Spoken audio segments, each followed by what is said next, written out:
Oi pessoal, vamos para a nossa 11ª aula da NBR 6122 de 2019. Estamos caminhando para o final do capítulo 3, aprendendo tintim por tintim sobre termos e definições. Vem comigo! Bom pessoal, estamos aqui na nossa 11ª aula. Meu nome é Christian Porcino, sou engenheiro civil, especialista em fundações, contenções, trabalho com projeto estrutural também. Minha carreira foi pautada em estudar muito, né? Eu mostro aqui a minha formação, mas em paralelo fazendo bastante projeto, participando de bastante obra, né? E adquirindo esses conceitos fortes para ter uma prática forte. Nós insistimos nesse assunto por várias aulas, por vários momentos, para deixar bem claro para vocês o quão importante é a gente conhecer da teoria para aplicar ela na prática, para não ficar, né, manco de uma perna, forte de um lado, fraco do outro, né? Então, como a gente tá caminhando aí, né, no projeto e execução de fundações, a NBR 6122 de 2019, a nossa ideia realmente é passar item a item dela.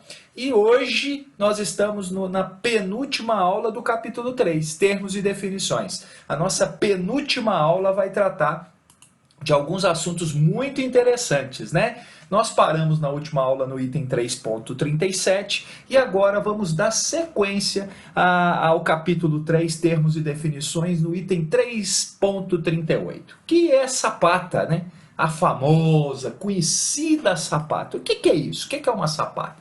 Segundo a norma NBR 6122 de 2019, ela define sapata como um elemento de fundação rasa, de concreto armado, dimensionado de modo que as tensões de tração nele quem? No concreto, resultantes no concreto, sejam resistidas pelo emprego de uma armadura especialmente disposta para este fim. Que fim? Combater as tensões de tração. Então, sapata é uma fundação rasa, dimensionada com o intuito de combater essas tensões de tração geradas, com armaduras, né, com aço, né, com armaduras dispostas especialmente para este fim. Então nós temos vários tipos de sapata, né? Que eu mostro uma foto de uma sapata sendo executada em campo, né? Ela já concretada, que eu mostro uma armação, mostrando a armação do pilar, né? Essa armação disposta para combater tração, né? Geralmente colocada na parte inferior da sapata, mas nós vamos lá para frente em algum momento, na hora que a gente estiver fazendo cálculo estrutural, nós vamos comentar algo a respeito de detalhamento de armação. Aí nós vamos falar algumas outras coisas, nós vamos falar de dimensionamento, como calcular esse AS, né? As formas de calcular isso é muito importante, né? Então temos aqui as formas, né? A forma da fundação, a forma da fundação. Então tem lá, uma sapata pode ser quadrada, lados iguais, pode ser retangular, pode ser circular, uma sapata pode ser circular. Aí vem aquela história da diferença da fundação profunda para a fundação rasa. Nós temos que entender isso aqui lá na frente na hora de calcular. Tem fundação poligonal, enfim, uma fundação em sapata, uma fundação que realmente vai ser dimensionada para essas tensões de tração, né, nelas envolvidas. Sapata associada, aí começa um pouquinho diferenciando aqui da NBR de 2010 em relação a 2019. É importante a gente ter esses conceitos diferenciados, porque isso mudou um pouco e isso nos deu uma certa flexibilidade. Parece que assim, é só conceito, é só decoreba, é só mudança. Não, vocês vão perceber que essa diferença aqui nos permite trabalhar de formas diferentes, o que vai impactar claramente no nosso cálculo lá na frente, tá? Em 2010, o que era sapata associada? Era uma sapata comum a mais de um pilar. Uma sapata comum a mais de um pilar era simplesmente assim definida como sapata associada. O que mudou agora na norma de 2019? é uma sapata comum a 2 pilares, ponto. Então, se eu tenho uma sapata comum a 2 pilares, é uma sapata associada, tá? Sequencialmente, dando sequência ao que a norma fala, a denominação se aplica também à sapata comum a mais de 2 pilares, quando não alinhados e desde que representem menos de 70% da carga da estrutura. Destaque para menos de 70%. Isso a gente já comentou em algum momento lá para trás, mas aqui vamos destacar essa história. O que ele está me falando?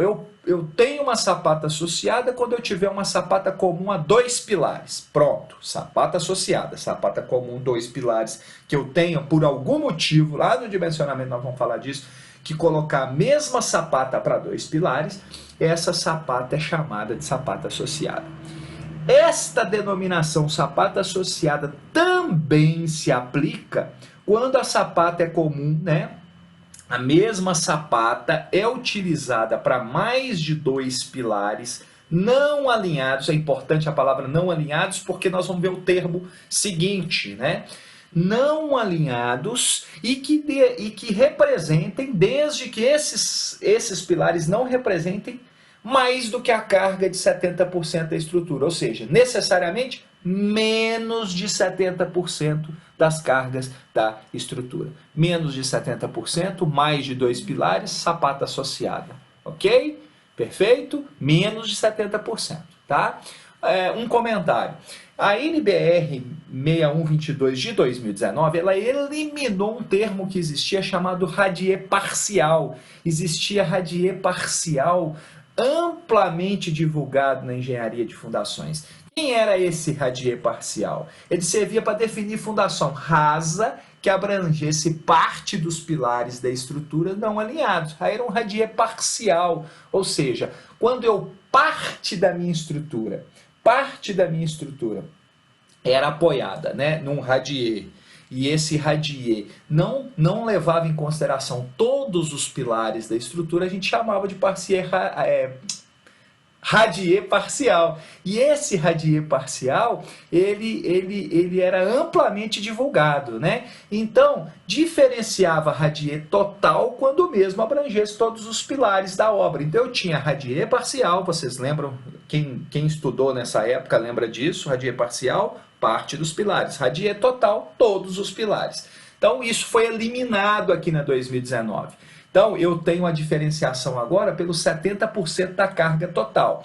Se os pilares da minha obra forem apoiados numa sapata, cujas cargas são menores do que 70% da obra, eu tenho uma sapata associada. Maior do que isso, nós vamos ver daqui a pouco, nós vamos ter o radier, o próprio radier. Né? Então, nós não temos mais na norma radier parcial e radier total. Né? Agora, o antigo radier parcial passa a ser denominado sapata associada. E radier total passa a ser denominado simplesmente radier, não abrangendo necessariamente todos os pilares da obra. Isso é importante. O radier também não precisa abranger todos os pilares da obra. Entenderam a nossa flexibilidade? Para ter radier, basta eu chamar aquilo de radier e tratá-lo como um radier. Isso é importante, não é só chamar, não é um nome, não é um apelido, é um tratamento para depois a gente tratar também do dimensionamento. 70%, a carga superior a 70% das cargas da estrutura, né? Ou mais, né? 70% ou mais já é considerado radier. Ok? Aqui nós temos aqui umas fotos aqui de sapata associada para ilustrar, né? Mostrando aqui embaixo seção transversal, vista superior, basicamente aqui um desenho de projeto, né? Destaco em determinado momento, após passar essa assim, primeira fase do estudo da NBR 6122, nós vamos falar de detalhamento, de dimensionamento. Esse canal pretende esmiuçar todo e qualquer assunto sobre fundações. Portanto, ele é ad eterno, portanto, ele vai até o fim do mundo, até acabar com tudo isso, né? Até Jesus me chamar. Agora, olha só, Presta atenção, então eu tenho aqui sapata associada, 2 pilares aqui, mostrando aqui, né, com 2 pilares eu tenho necessariamente essa sapata associada. Aqui uma foto mostrando a armação, um reforço, né, mostrando essa parte de reforço aqui, mostrando exatamente como a gente deve trabalhar com sapatas associadas. E 3.40, sapata corrida. O que é uma sapata corrida? Sapata sujeita à ação de uma carga distribuída corrida, carga distribuída linearmente, né? Pode ser uma sapata, por exemplo, uma parede de alvenaria estrutural, ou de pilares ao longo de um mesmo alinhamento. Então é uma sapata corrida, é exatamente isso que a gente está falando. Isso foi lá na 2010, ok? Agora na 2019, sapata sujeita à ação de uma carga distribuída linearmente ou de 3 ou mais pilares ao longo de um mesmo alinhamento, desde que represente menos de 70% das cargas da estrutura. Beleza? Olha só a diferença, insistindo na história dos 70%. Ó, quantos pilares que quiser, né, linearmente, 3 ou mais, né, porque 2 é sapata associada, 3 ou mais, desde que menos 70% da carga da estrutura, porque mais de 70% nós vamos ter um quê? Um radier. Tá bom? Então, se eu tenho essa sapata sujeita a uma ação de uma carga distribuída, 3 ou mais pilares, eu tenho uma sapata corrida, desde que menos de 70% da carga da estrutura. Está aqui alguns modelinhos, né, de sapata corrida, mostrando para nós aqui, né, que a diferença sapata associada para uma sapata corrida, né, associada com 2 pilares, 3 ou mais passa a ser corrida, desde que a carga seja menor do que, desde que a carga absorvida por essa sapata corrida seja menor do que 70% da carga da estrutura. Superior a isso é radier. Né? Então aqui mostrando, né, a parede, né, sendo distribuída.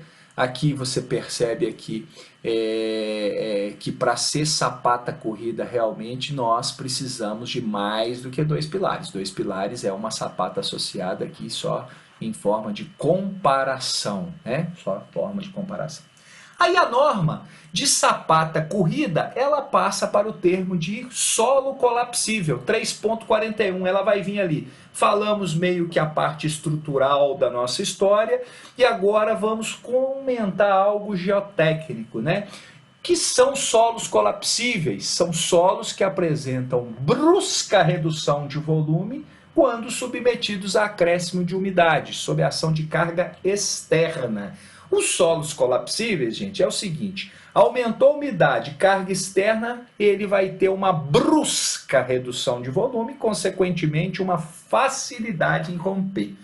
O que nós precisamos nos alertar para isso? Às vezes nós não somos tão técnicos e específicos em, primeiro, nos alertar para esse tipo de solo, tomar os devidos cuidados, fazer os devidos ensaios que me levam a concluir se o solo é colapsível ou não.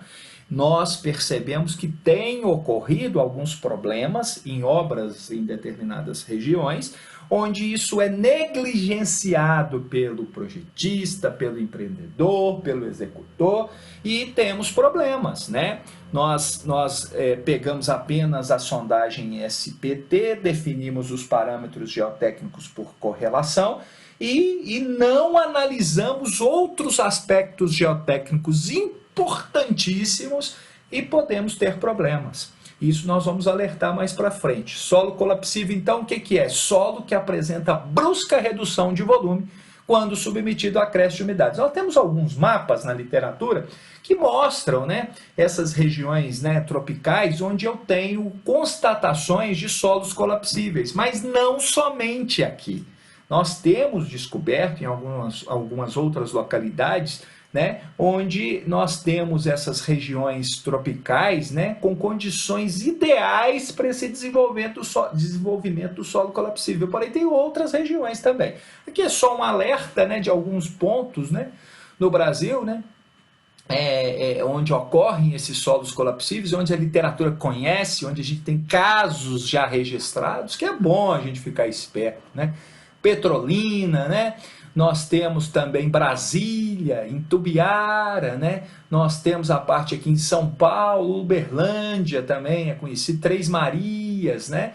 Canoas, Santo Ângelo, lá no Rio Grande do Sul. Então são locais onde a gente já registrou, né? A gente já tem registrado a presença de solo colapsível. Mas isso realmente não é assim. Aqui são alertas, né? Regiões onde a gente já tem registrado, mas nós precisamos tomar os devidos cuidados em relação a esse tipo de solo. 3.42, solos compressíveis, solos que apresentam deformações elevadas quando solicitados por sobrecargas pouco significativas ou mesmo por efeito de carregamento devido ao seu próprio peso. Então, seu próprio peso pode provocar problemas, né? Então, são solos compressíveis, né? São as famosas argilas muito moles, turfa, né? Nós temos aqui essa figura nos mostrando, né, o quão importante é uma análise de estabilidade. Lembrando, né, gente, fundação, por exemplo, de um aterro é o próprio solo, sozinho. Lembra da definição de fundação lá na primeira aula? Fundação não é só o elemento estrutural. Fundação não é só o solo. Fundação é um conjunto aplicável. Então aqui o conjunto aplicável nesse caso aqui, eu tenho o aterro aplicando carga no solo. Eu preciso analisar essas superfícies de ruptura, eu preciso fazer uma análise, eu preciso evoluir, eu preciso entender a engenharia de fundações de uma forma mais correta e profunda para aplicar os conceitos de geotecnia que aprendemos na escola de forma prática, eficiente e evolutiva. Nós temos que caminhar e crescer e divulgar. Gente, é importante divulgar, é importante publicar, é importante ler, estudar. Isso é fundamental para nós. Solos expansivos no 3.43. Solos que, por sua composição mineralógica, aumentam de volume. Esse aqui, ó, expansivo, aumentam de volume quando há acréscimo de teor de umidade. Está vendo a diferença? Eu preciso entender. Eu preciso conhecer da geotecnia. Eu preciso entender o comportamento do meu solo. Não é só ali fazer uma sondagem, um SPT, sem aprofundar, sem conhecer o local. Lá no Investigações, capítulo 4, que vem por aí, nós vamos comentar várias coisas a respeito disso, né? Então, solos expansíveis, essa figurinha aqui é muito interessante, né? Quando expostos à água, a pressão de expansão acontece na absorção de água. É o exemplo aqui, eu deixei um exemplo aqui, né? As esmectitas, né? É um solo típico, solo de alteração de rochas metamórficas, né? Solos de alteração de rochas metamórficas. Mas o ponto dos solos expansivos são esses. Está exposto à água, por exemplo, ali estou colocando uma chuva ali, né?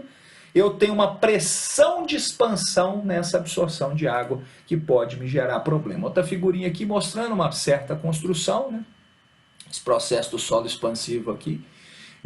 A umidade do solo natural, aí eu tenho esse acréscimo de umidade, esse acréscimo de umidade faz com que a água seja absorvida pelo solo e ele expande. Então, quando esse solo expande, eu provoco na minha estrutura de fundação, na minha construção, né, minha construção antiga, minha construção já pronta, né, eu provoco esses carregamentos adicionais devido à expansão do solo. Solos especiais, não está registrado especificamente na norma, mas é bom a gente fazer aqui um parênteses, alertando aos colegas engenheiros aí para esses pontos, né? Solos com comportamentos especiais, por exemplo, relevos kársticos, com calcários, né? A gente percebe, né, causado pelo rebaixamento do lençol freático. O lençol freático é rebaixado, eu tenho essa perda de umidade, esse rebaixamento do Na provoca esse abatimento em blocos, né?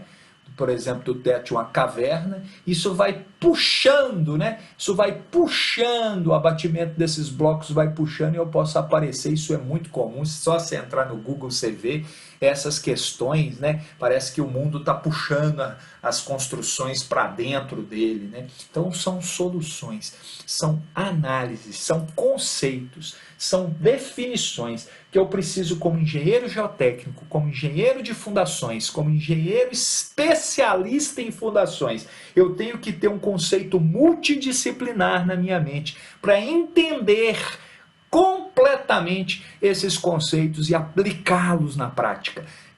Pessoal, terminamos a aula de número 11. Legal estar acompanhando vocês aqui, interessados, perguntando, mandando mensagens. Isso é fundamental para a gente crescer. Eu agradeço a presença de vocês, agradeço e peço que vocês continuem, né? Vamos fazer mais uma aula para terminar termos e definições, depois nós vamos entrar em investigações. Então, eu agradeço de coração a presença de vocês, entendo que o nosso canal está crescendo, o nosso canal está sendo divulgado, nós estamos esmiuçando a NBR 6122 para aprender mais e mais. Um abraço para vocês e até a nossa próxima aula. Até mais! Estamos terminando o capítulo 3. Na próxima aula será a nossa última aula sobre o capítulo 3. Não perca, deixe o seu like e acompanhe comigo esse estudo que está sendo muito bom para todos nós aprendermos mais ainda sobre a NBR 6122 de 2019. Um forte abraço!